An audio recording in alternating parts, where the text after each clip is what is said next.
ரொம்பவுமே வித்தியாசமான ஒரு படங்க. அதுவும் கிளைமேக்ஸ்லாம் உங்களால கணிக்க முடியாத அளவுக்கு பல ட்விஸ்ட்டுகள் இருக்கும். ஊருக்குள்ள எதனா தீர்க்க முடியாத கேஸ்னா ஃபாரன்சிக்கு அனுப்பி அவங்க அத தீர்த்து வைப்பாங்க. ஆனா ஃபாரன்சிக்ல இருக்கிற நம்ம ஹீரோயினுக்கு ஒரு அன்பான தம்பி இருக்கான். அவன திடீர்னு யாரோ ஒரு மர்ம நபர் போட்டு தள்ளிடுறாங்க. அதுவும் கண்ணை திறந்தபடியே அந்த தம்பி போய் சேர்ந்துடுறான். இப்ப அதுக்கு பின்னாடி இருக்கிற மர்மத்தை தேடி தான் அவங்க அங்க கிளம்புறாங்க. அதுக்கப்புறம் தான் என்ன ஆகுது, நடுங்க வைக்கிற அந்த கதை என்ன அப்படின்ற மாதிரி இங்க நினைக்கவே முடியாத அளவுக்கு இந்த படத்தோட கிளைமேக்ஸ் முடியுங்க. எல்லாருக்கும் வணக்கம். இன்னைக்கு நம்ம அனோமி அப்படின்ற ஒரு படத்துடைய ஸ்டோரி ரிவ்யூ தான் இந்த வீடியோல பார்க்க போறோம். இப்போ இந்த படம் ஓடிடில தமிழ் டப்பிங்கோட அவைலபிளா இருக்குங்க. அதை ப்ரமோட் பண்ணதான் இந்த வீடியோ. ஒரு சின்ன லைக் கொடுத்துக்கோங்க. அப்பதான் நம்ம வீடியோ ஓரளவுக்கு நிறைய பேருக்கு போய் சேரும். நீங்க இப்ப பார்த்துட்டு இருக்கிறது நம்மளுடைய பிலிம் பை ஜாரா அப்படின்ற மாதிரி நம்ம படத்துடைய ஹீரோயினை காட்டுறாங்க. அவங்க ஒரு ஃபாரன்சிக் டிபார்ட்மெண்ட்ல இருக்கிறவங்க. அவங்களுக்கு எல்லாமே அவங்களுடைய தம்பியான ஜியான் தாங்க. அந்த ஜியானை எப்பவுமே தன்னோட வீட்லயே தான் கூட வச்சுதான் அவங்க பார்த்துப்பாங்க. ஜியானை விட்டு ஒரு நொடி கூட அவங்க பிரிய மாட்டாங்க. அதுவும் அந்த ஜியான் இவங்க கிட்ட சொல்லாம எங்கேயும் வெளியே போக மாட்டாங்க. என்னடா பார்க்கறதுக்கு 24 வயசு பையன் மாதிரி இருக்கான், இன்னமும் அக்கா கிட்ட சொல்லாம வெளியே போக மாட்டானா அப்படின்னு கேட்டீங்கன்னா அவனுக்கு ஒரு பெரிய பிரச்சனை இருக்குங்க. அதனால தான் வீட்லயே வச்சு இவங்க பார்த்துப்பாங்க. ஹீரோயின் எப்ப காலையில எழுந்தாலும் சைக்கிள்ல அப்படியே எக்ஸசைஸ் பண்றதுக்காக போறது உண்டுங்க. ஒரு மணி நேரம் அதுல செலவிட்டு வருவாங்க. இப்பயும் அப்படிதான் அவங்க அப்படியே ஒரு ரவுண்டு போயிட்டு இருக்க அப்போ அவங்களுக்கு தான் தம்பியை பத்தியும் தான் குடும்பத்தை பத்தியும் நிறைய நினைவுகள் வருதுங்க. சின்ன வயசுல இருக்கும் போதோ நம்ம ஹீரோயின் அவங்க அம்மா அப்பா தம்பி அப்படின்னு சொல்லி எல்லாரோடையும் சந்தோஷமா வாழ்ந்திருப்பாங்க. ஆனா ஒரு கோர விபத்துல நம்ம ஹீரோயினுடைய அம்மாவும் அப்பாவும் தவறி இருப்பாங்க. அதுல இருந்துதான் இவங்க 2 பேருமே உடஞ்சு போயிருப்பாங்க. அதுல முக்கியமா இவங்களோட தம்பியான ஜியான் முற்றிலுமா உடஞ்சு போயிருப்பான். சோ அதுல இருந்துதான் இந்த அக்காவான நம்ம ஹீரோயின் அவங்க தம்பிய பக்கத்துல இருந்தே பாத்துக்கிறாங்க போல. கட் பண்ணா இப்போ ஒரு பேரண்ட்ஸை காமிக்கிறாங்க. அவங்க போலீஸ் கிட்ட தன்னோட பையனை காணும் அப்படின்ற மாதிரி ஒரு கம்ப்ளைண்ட் கொடுத்திருக்காங்க போல. இப்போ அவங்களோட பையனுடைய பாடி ஊருக்கு வெளியில இருக்கிற ஒரு பகுதியில கிடைக்குதுங்க. இப்போ அந்த பேரண்ட்ஸையும் கூப்பிட்டு அந்த பாடியை காமிக்க எல்லாரும் பார்த்துட்டு பயங்கரமா ஷாக் ஆகுறாங்க. ரொம்ப நல்லவன், ஒரு தங்கமான ஸ்டூடெண்ட், இவனை போய் இப்படி பண்ணிட்டாங்களேன்ற மாதிரி அவங்களும் துடிக்க இப்போ அந்த கேஸை விசாரிக்கிறதுக்கு ஏசிபி முகமது அப்படின்ற மாதிரி ஒருத்தர் வந்திருக்காருங்க. இப்போ அதே கேஸை விசாரிக்கதான் அங்க ஃபாரன்சிக் டிபார்ட்மெண்ட்ல இருக்கிற நம்ம ஹீரோயின் அங்க வராங்க. இப்போ அந்த போய் சேர்ந்த அந்த பையனுடைய உடம்பையும் அவங்க ஆய்வு பண்றாங்க. அவங்களுக்கு எந்த ஒரு தடையும் கிடைக்கல. ஆனா அங்க ஒரு மாத்திரை மட்டும் கிடைக்குது. ஏதோ புரோட்டோகால் அப்படின்ற மாதிரி போட்டிருக்க போல. இந்த மாத்திரையை அந்த பையன் ரெகுலரா எடுத்திருக்கானா இதையும் நம்ம ஹீரோயின் பாக்குறாங்க. டக்குன்னு அவங்களுக்கு தான் தம்பியுடைய ஞாபகம் தாங்க வருது. ஏன்னா தான் தம்பியும் அடிக்கடி சைக்காட்டிஸ்டுக்கு போயிட்டு வருவாங்க. அவனுடைய மனநிலை கொஞ்சம் சீரா இருக்கணும்னு சொல்லி சைக்காட்டிஸ்ட் ஒரு மாத்திரை கொடுப்பாரு. அந்த மாத்திரை தான் இப்போ அங்க போய் சேர்ந்திருக்கிற பையனும் போட்டிருக்கிறதுனால இவங்களுக்கு ஒரு சின்ன பயம் வந்துருது. இப்ப தான் தம்பியான ஜியானுக்கு கால் பண்றாங்க. டே ஜியானு, வீட்டில் தானே இருக்க? ஆமாக்கா வீட்டில் தான் இருக்கேன். பூனைக்கு சாப்பாடு போட்டுட்டு இருக்கேன். பூனை சாப்பாடு வேற காலியாகிற மாதிரி இருக்கு. என்ன பண்றதுன்ற மாதிரி கேட்டுட்டு இருக்க. எதுவும் பண்ணாத, நான் வரும்போது வாங்கிட்டு வரேன் அப்படின்னு சொல்லிட்டு இப்போ போனை வைக்கிறாங்க. இப்போ அந்த ஜியான் இருக்கான் பாத்தீங்களா, அவனும் வீட்டில் ஒரு யோசனையோட இருக்க. இப்போ நம்ம ஹீரோயின் கொஞ்ச நேரத்தில் வீட்டுக்கு திரும்புறாங்க. வீட்டுக்கு திரும்பி ரொம்ப நேரமா கதவை தட்டிட்டு இருக்காங்க. அங்க வெளியில தான் தம்பியுடைய செருப்பை காணுங்க. எங்க போயிட்டான் இவன் அப்படின்னு சொல்லி இப்போ வேக வேகமா நம்ம ஹீரோயினும் தான் தம்பிக்கு கால் பண்றாங்க. ஆனா அவங்க போனையும் எடுக்கல. கொஞ்ச நேரத்தில் இன்னொரு சாவியை போட்டு கதவு திறந்துகிட்டு உள்ள வந்து பாக்குறாங்க.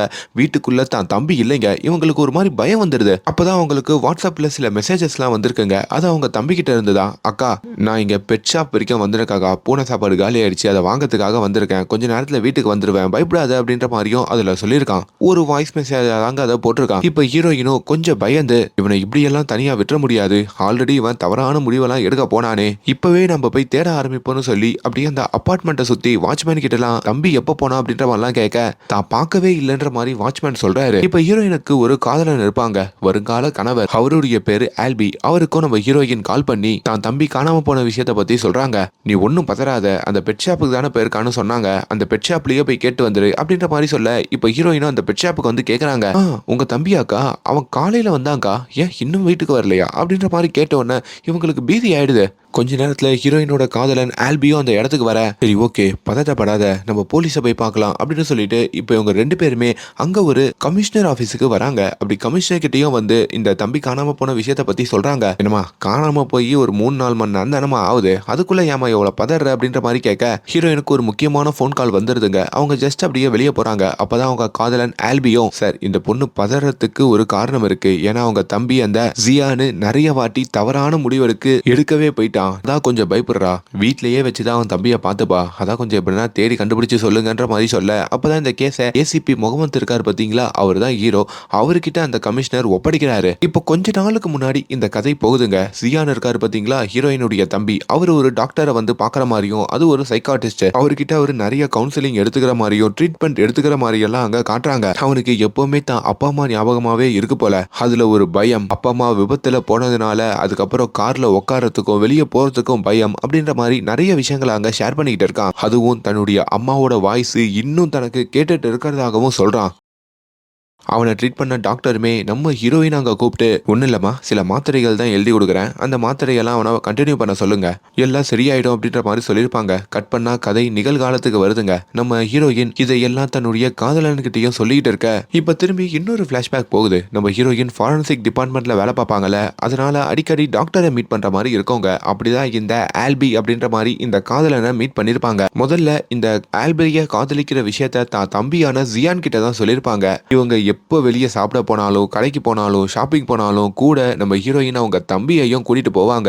அப்படி இந்த ஆல்பி இருக்கான் பாத்தீங்களா, அவன் தான் இவங்க வீட்டுக்கு ஒரு பூனைக்குட்டியை வாங்கி கொடுத்துருப்பான். ரொம்ப பர்ஃபெக்டா, ரொம்ப சந்தோஷமா இவங்க வாழ்க்கை போகும். கூடிய விரைவில் நம்ம ஹீரோயின் திருமணம் தேதி வேற ஃபிக்ஸ் ஆயிருக்கும். ஆனா அப்படி ஒரு வேலையில தான் இந்த ஜியான் திடீர்னு காணாம போயிருக்காங்க. நிகழ்காலத்திலையும் நம்ம ஹீரோயின் அந்த ஸ்டேஷன் வாசல்ல தான் உட்காந்துக்கிட்டு இருக்காங்க. அவங்களுக்கு மறுபடி தான் தம்பி கடைசியா அவங்களுக்கு அனுப்பின அந்த வாய்ஸ் மெசேஜை தாங்க போட்டு போட்டு கேட்டுட்டு இருக்காங்க. இப்ப இந்த ஏசிபி இருக்காரு பாத்தீங்களா, நம்ம ஹீரோ முகமது, அவருமே இந்த கேஸை எழுதிருப்பார்ல, அவரு அந்த அபார்ட்மெண்ட்ல இருக்கிற வாட்ச்மேனையும், அதுக்கப்புறம் ஒரு சைக்காட்டிஸ்ட் பேஷண்ட் அப்படின்றதுனால அவன் எடுத்துக்கிற மெடிசனு, கடைசியா சிசிடிவி கேமரால அவன் எங்க போனான் அப்படின்ற மாதிரி எல்லாத்தையும் வச்சு ஆய்வு பண்ணிக்கிட்டு இருக்காரு. அப்பதான் அடுத்த நாள் காலையில இவங்களுக்கு ஒரு பயங்கரமான தகவல் வருதுங்க. அதாவது ஹீரோயினுடைய தம்பி இந்த ஜியான் அங்க பிணமா இருக்கா அப்படின்ற மாதிரி அங்க தெரிய வருது. ஆனா அவனுடைய கண்கள் அங்க திறந்திருக்கு. இதே மாதிரி சில நாட்களுக்கு முன்னாடி ஒரு பையனுடைய பாடி கிடைச்சிருக்கோம் பாத்தீங்களா, அவனுடைய கண்களும் அங்க திறந்த மாதிரி தான் பாடி கிடைச்சிருக்கோம். இப்போ இதையும் நம்ம ஹீரோ வந்து பாக்குறாரு. கொஞ்சம் அவருக்கு பீதி ஆகுதுங்க. இப்ப எதுனா அங்க தடயம் கிடைக்குதா அப்படின்ற மாதிரி பார்க்கும் போதோ பெருசா எதுவும் கிடைக்கல. கொஞ்ச நேரத்திலேயே அங்க இன்னொரு போலீஸ் கிட்ட அவங்க அக்கா கிட்ட இன்ஃபார்ம் பண்ணுங்க அப்படின்ற மாதிரி சொல்றாங்க. இப்ப ஹீரோயின் அந்த பாடியை பாக்குறதுக்கு வராங்க. உடஞ்சு போயிடுறாங்க. அவங்களுக்கு எல்லாமே இருந்தது அவங்க தம்பி தானே, இப்ப தம்பியே தன்னை விட்டு போயிட்டான்ற மாதிரி அவங்களால அதை ஏத்துக்க முடியல. அந்த கலக்கத்தோடையே ஹாஸ்பிட்டலுக்கு வந்து அந்த பாடியையும் பார்க்க தான் தம்பி தான் அப்படின்ற மாதிரியும் கன்ஃபார்ம் பண்றாங்க. ஏண்டா என்ன ஆச்சுடா, ஏண்டா என்னை விட்டு போயிட்டு இப்படி உன் வாழ்க்கையை நீயே முடிச்சுக்கிட்டியா, இல்ல யாருன்னா உன்னை இப்படி பண்ணிட்டாங்களா, எதுவுமே புரியலையடா அப்படின்ற மாதிரி ஹீரோயினும் அங்க கதறி அழுக. இப்ப நல்லபடியா அந்த ஜியானையும் அங்க அடக்கம் பண்றாங்க. அவ்வளவுதாங்க. இதுல இருந்து ஹீரோயினால மீண்டு வர முடியல. அவங்க வீட்லயே முடங்குறாங்க. தம்பியை நினைச்சே அழுகுறாங்க.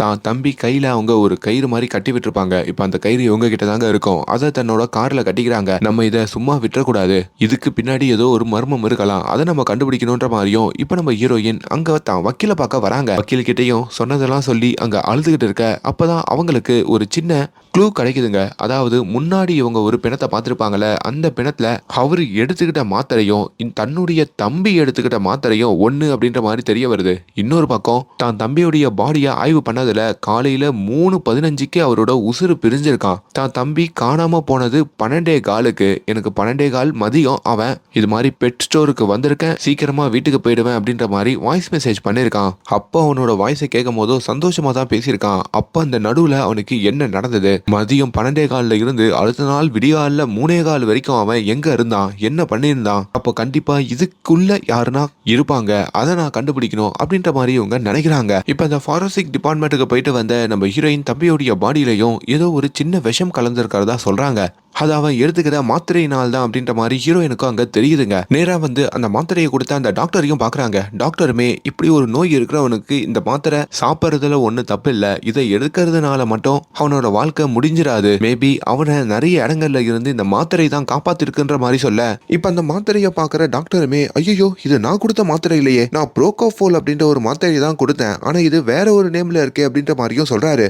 அதே மாதிரி இந்த தம்பியுடைய கண்கள் திறந்து தானே இருந்திருக்கும். கண்கள் திறந்திருந்தே யாருன்னா இப்படி போய் சேருவாங்களான்ற மாதிரி இவங்க கூகுள்ல சர்ச் எல்லாம் பண்ணி பாக்குறாங்க. இன்னொரு பக்கம் அன்னைக்கு அந்த சம்பவ இடத்துல எடுத்த வீடியோவை பாக்குறாங்க. சில இடங்கள்ல இந்த குற்றவாளி போலீஸுக்கு தெரிஞ்சதுக்கு அப்புறம் அங்க என்ன நடக்குதுன்னு பாக்குறதுக்கு வந்திருப்பான்ல, அந்த மாதிரி சந்தேகப்படுற நபர்கள் இருக்காங்களான்ற மாதிரி செக் பண்றாங்க. ஹீரோயின் இது வரைக்கும் அவங்களுடைய கேஸ்ல, அதாவது தான் தம்பியுடைய கேஸ்ல கண்டுபிடிச்ச எல்லாத்தையுமே அப்போ அந்த கேஸை ஹேண்டில் பண்ணிட்டு இருக்கிற நம்ம ஹீரோ இருக்காரு பாத்தீங்களா, அவரோட டீம் கிட்ட வந்து சொல்றாங்க, கண்டிப்பா என் தம்பி அவன் வாழ்க்கையை அவனே முடிச்சுக்கல, இதுக்கு பின்னாடி யாரோ ஒருத்தன் ஏங்கி இருக்கான், அதுக்கான ப்ரூஃப்லாம் இதுல இருக்கு, கொஞ்சம் இதை வச்சு சீக்கிரமா இந்த கேஸை மூவ் பண்ணுங்க அப்படின்ற மாதிரி சொல்லிட்டு போறாங்க. இப்போ மூணாவதா இன்னொரு சம்பவம் நடக்குதுங்க. அதாவது ஒரு வீட்டுல இருக்கிற ஒரு பழைய ஷெட்டு, அந்த ஷெட்ல ஒரு கார் நிக்குது, அந்த கார்ல ஒரு பொண்ணுடைய பிணம் இருக்கான். இப்போ அந்த வீட்டுல இருக்கவங்களும் கால் பண்றாங்க.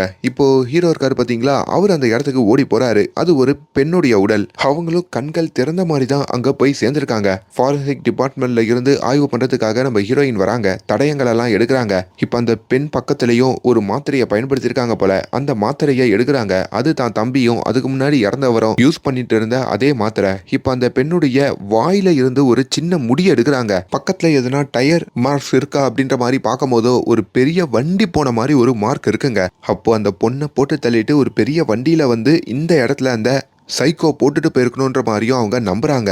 அந்த காருடைய டோர்ல ஒரு சின்ன கைரேகை கிடைக்குது. அதை வச்சும் இப்போ டெஸ்ட் பண்றாங்க. இப்படி ஹீரோயின் மட்டுமே பல விஷயங்களை கண்டுபிடிச்சிட்டு இருக்க, ஆனா அங்க ஹீரோவான இந்த கேஸ் ஹேண்டில் பண்ற முகமதோ ஒரு டிப்ரெஷன்ல இருக்காருங்க. அவர் இப்படி டிப்ரெஷன்ல இருக்கிறதுக்கு முன்னாடி அவர் வாழ்க்கையில் நடந்த ஒரு சம்பவம் தான் காரணம். இதையெல்லாம் வச்சு பார்த்துட்டு இருக்கிற ஹீரோயினுக்கும் கோவம் வருது. இப்போ ஒரே பேட்டர்ன்ல 3 சம்பவங்கள் அடுத்தடுத்து இப்படி நடக்குது. இன்னமும் அந்த ஏசிபி இந்த கேஸை எடுக்காம இது ஒரு கொலை வழக்கா கூட பார்க்காம இருக்காரு அப்படின்ற மாதிரி ஒரு வெறுப்புல கோர்ட்டுக்கே போயிடுறாங்க. இப்ப கோர்ட்ல இந்த ப்ரூஃப் எல்லாம் ஒப்படைச்சு அங்க அந்த ஏசிபியை கூப்பிட்டு இப்ப ஜட்ஜி அந்த ஏசிபி கிட்ட உடனடியா இந்த கேஸை எடுத்து நீங்க விசாரிக்கணும், அப்படி இல்லனா உங்களை டிஸ்மிஸ் பண்ணிடுவேன் அப்படின்ற மாதிரிலாம் மிரட்ட இப்ப ஹீரோக்கு அங்க வேற ஆப்ஷன் இல்லைங்க.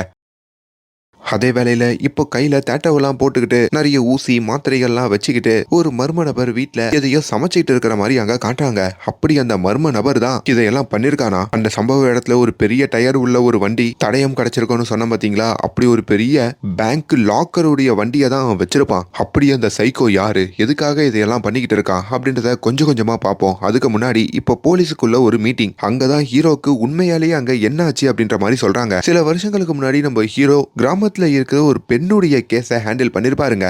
அது ஒரு காதல் வழக்கு. ஆனா அந்த பெண்ணுடைய காதலனை நம்ம ஹீரோவால காப்பாற்ற முடியாம போயிருக்கோம். அதுல அந்த பெண் உங்கள் நம்பிதானே சார் நான் வீட்டுல சொன்னன்ற மாதிரி நம்ம ஹீரோவை பார்த்து உடஞ்சு போய் அழுதுருப்பாங்க. அதுல அவங்க வாழ்க்கையை முடிச்சுப்பாங்க. ஐயோ நம்மளால ஒரு பொண்ணும் போயிட்டா ஒரு பையனும் போயிட்டான்னு சொல்லி ஹீரோ உடஞ்சிருப்பாரு. அதுக்கப்புறம் அந்த பொண்ணுடைய அண்ணன் தான் இதெல்லாம் பண்ணிருப்பாங்க. அந்த அண்ணனையும் சராமாரியா அடிச்சுட்டு ஜெயிலுக்குள்ள தூக்கி போட்டுட்டு இப்படி ஒரு டிப்ரெஷன்ல இருக்கிற மாதிரி அங்க காட்டுறாங்க. அதே மாதிரி ஹீரோயினும் தான் தம்பியை பத்தி யோசிக்க அவங்க தம்பி கிட்ட எப்பவுமே இந்த அம்மா அப்பாவோட விபத்துல இருந்து மூவ் ஆன் ஆகிவா அப்படின்ற மாதிரி சொல்லுவாங்க. ஆனா அவனால இன்னும் தனக்கு அம்மாவோட வாய்ஸ் கேக்குது, அம்மா இங்கதான் இருக்காங்கன்ற மாதிரி ஒரு மைண்ட் செட்டோட இருப்பாங்க. அதையெல்லாம் இப்போ நினைச்சிட்டு இருக்க நிகழ்காலத்துல நம்ம ஹீரோ அவரோட பாஸ்ட் லைஃப்ல நடந்த எல்லாத்தையும் மறக்கிறாரு. அங்க செவுத்துல ஒட்டி இருக்கிற எல்லாத்தையும் கிழிச்சு போட்டுட்டு முதல்ல இருந்து ஆரம்பிப்போம் அப்படின்னு இந்த கேஸை எடுக்கிறாரு. ஹீரோயின் கொடுத்த ஆதாரத்தை வச்சு அவரு சர்ச் பண்ண ஆரம்பிக்கிறாரு. அப்படி முதல்ல கிடைச்ச நீரஜ் அப்படின்ற பையனுடைய பாடி, அதுக்கு அடுத்து கிடைச்ச நம்ம ஹீரோயினோட தம்பியோட பாடி, அதுக்கப்புறம் ஒரு பொண்ணுடைய பாடி, இந்த 3 பேரோட பாடியும் ஒரே இடத்துல தான் கிடைச்சிருக்கு.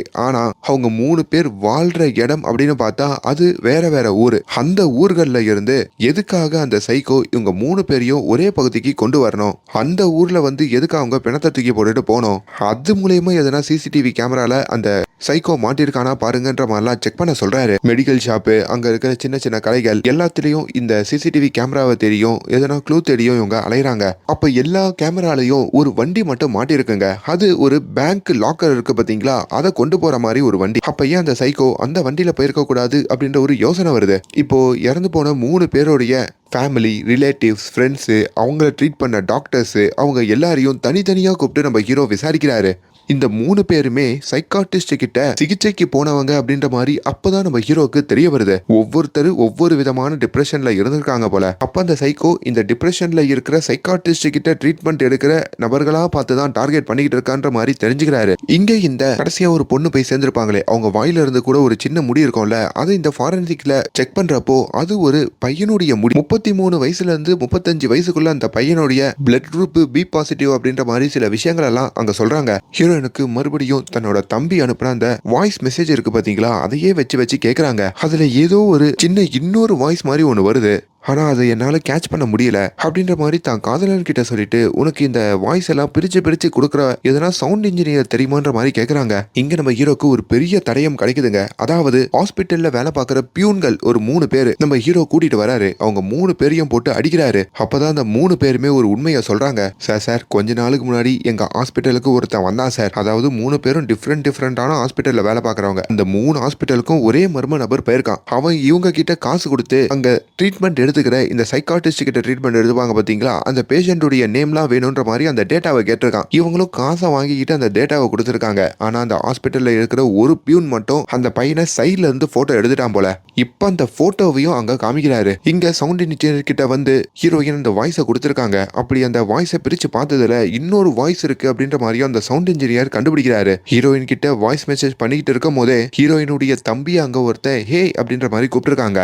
இவரும் பதிலுக்கு ஹாய்னு சொல்லியிருக்காரு. இப்பதான் அந்த உண்மையான சைக்கோவை காமிக்கிறாங்க. கண்ணாடி எல்லாம் போட்டுக்கிட்டு ஒரு கருப்பு துணியை போட்டுக்கிட்டு அவன் தங்கி இருக்கிற இடத்துல இருந்து அங்க இருந்து கிளம்புறாங்க. இப்ப ஹீரோயின் தான் வீட்டுக்கு திரும்புறாங்க. தான் காதலன் கிட்டையும் அப்ப யாரோ எங்க குடும்பத்தை ஃபாலோ பண்ணி வெஞ்சன்ஸ் வச்சுதான் என் தம்பி சியானை போட்டு தள்ளியிருக்காங்க. அவன் அங்க ஹேன்னு கூப்பிட்டவங்க தான் மேபி அவனை கடத்திக்கிட்டு போயிருக்கணும் அப்படின்ற மாதிரிலாம் சொல்றாங்க. இன்னொரு பக்கம் போலீஸுக்கு இப்போ ஒரு போட்டோ கிடைச்சிருக்கோம்ல, அந்த போட்டோவை இவங்க ஆய்வு பண்ணி பார்க்கும் போதோ ஆல்ரெடி கிரிமினலா இருந்தவன் தான் இப்போ சைக்கோவா இருக்கான் அப்படின்ற மாதிரியும் அங்க தெரியுது. அவன் எந்த இடத்துல இருக்கான், ஐ மீன் அவனோட அட்ரஸை இவங்க கண்டுபிடிக்கிறாங்க.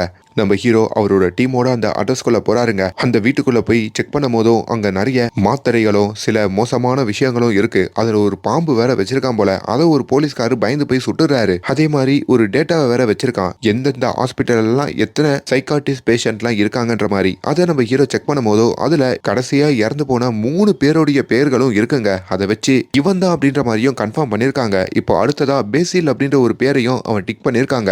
அது மூலயமா அடுத்து பேசில் அப்படின்ற ஒருத்தனை போட்டு தள்ள போறாங்க.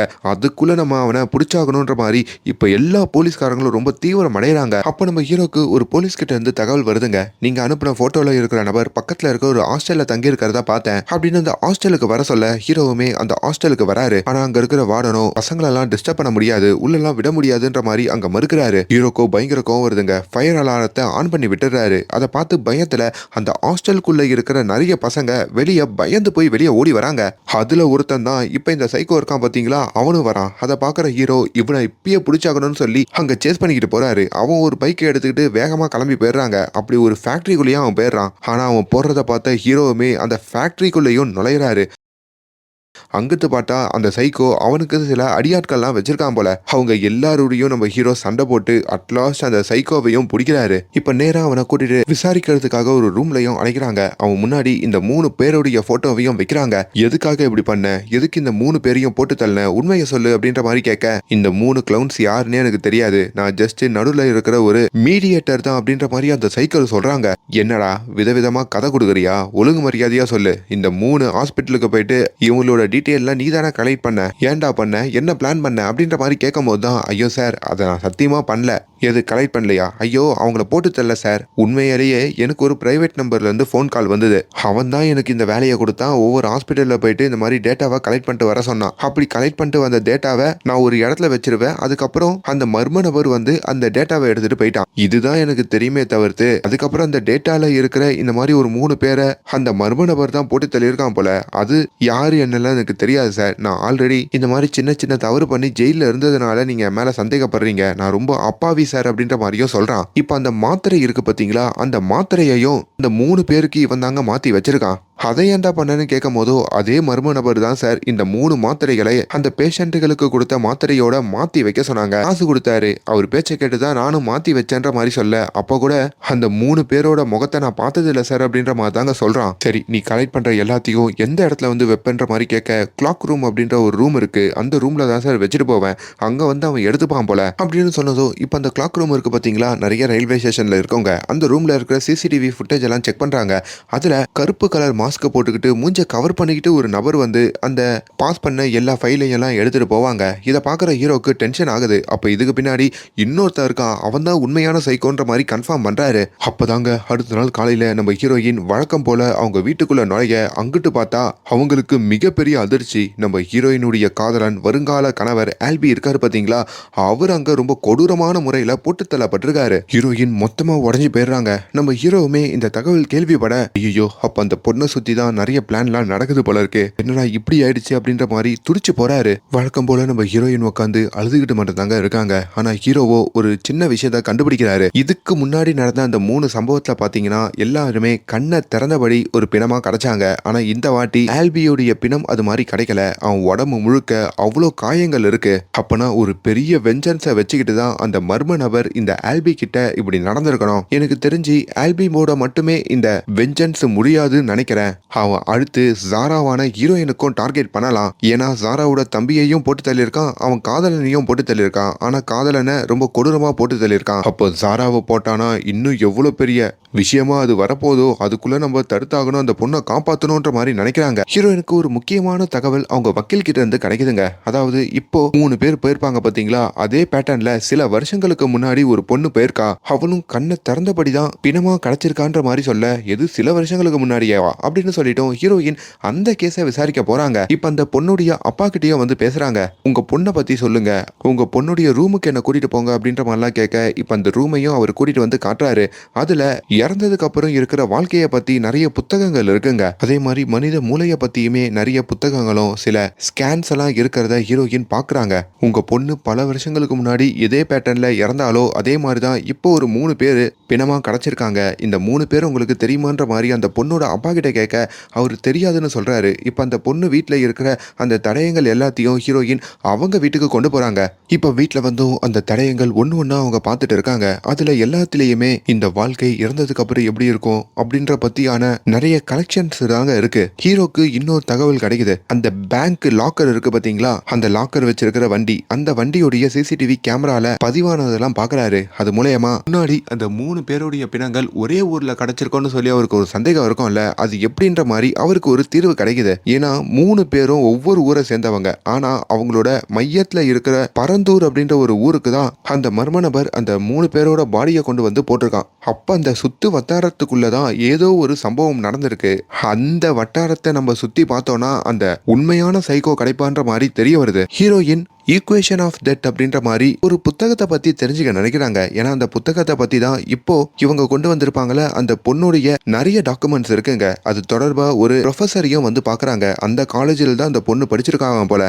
அந்த ப்ரொஃபஸரும் இந்த காலேஜ்ல சில ஆய்வுகள் நடந்தது. அந்த ஆய்வுகள்ல ஒரு மனுஷன் இறந்ததுக்கு அப்புறம் கூட அவனோட மூளையில் மூலியமா அவனோட மீதி வாழ்க்கைய வாழ முடியும் அப்படின்ற ஒரு கண்டுபிடிப்பை கண்டுபிடிச்சாங்க. ஆனா அது இப்போ வரைக்கும் பிராக்டிகலா செயல்படுத்த முடியல. அது கண்டுபிடிச்சது ஒரு ஆங்கிலோ இந்தியன் ஸ்டூடெண்ட் தான். அவனோட டீம்ல இருந்தவ தான் இப்போ நீ ஒரு பொண்ணை பத்தி கேட்டு வந்தியே அந்த பொண்ணுன்ற மாதிரி சொல்றாங்க. இப்போ நம்ம ஹீரோ கிட்ட இந்த வண்டியை பத்தி ஒருத்தன் தடையம் கொடுத்தான் பாத்தீங்களா, அப்படி அந்த வண்டியில இருந்த அந்த சைக்கோவை நீ பாத்திருக்கியான்னு கேட்கும் போது கொஞ்சமா ஞாபகம் இருக்கு போல. அவன் சொல்ல சொல்ல அங்க போலீஸ்காரங்க வரைய செய்யறாங்க. அப்படி போலீஸுக்கு இப்ப அந்த பரந்தூர் அப்படின்ற ஒரு ஊரு தெரிய வந்திருக்கோம் பாத்தீங்களா, அந்த சுத்து வட்டாரத்துல தனிமையில இருக்கிற வீடுகள் எல்லாம் போயிட்டு இப்ப இவங்க ஸ்கெட்ச் பண்ண அந்த பையனை கிடைக்கிற மாதிரிலாம் செக் பண்ணிட்டு இருக்காங்க. அப்படி ஊருக்கு ஒதுக்குப்புறமா கண்டெய்னர் இருக்கு பாத்தீங்களா, அந்த கண்டெய்னர் போட்டு ஒரு வீடு, சின்ன வீடு மாதிரி இருக்குங்க. அதையும் போலீஸ்காரங்க பாக்குறாங்க. அந்த வீட்டுக்கு சைட்லயே ஒரு வேன் நிக்குது. அது இந்த பேங்க் லாக்கர் கொண்டு போற ஒரு வண்டி. அதையும் போட்டோ எடுத்து ஹீரோக்கு அனுப்புறாங்க.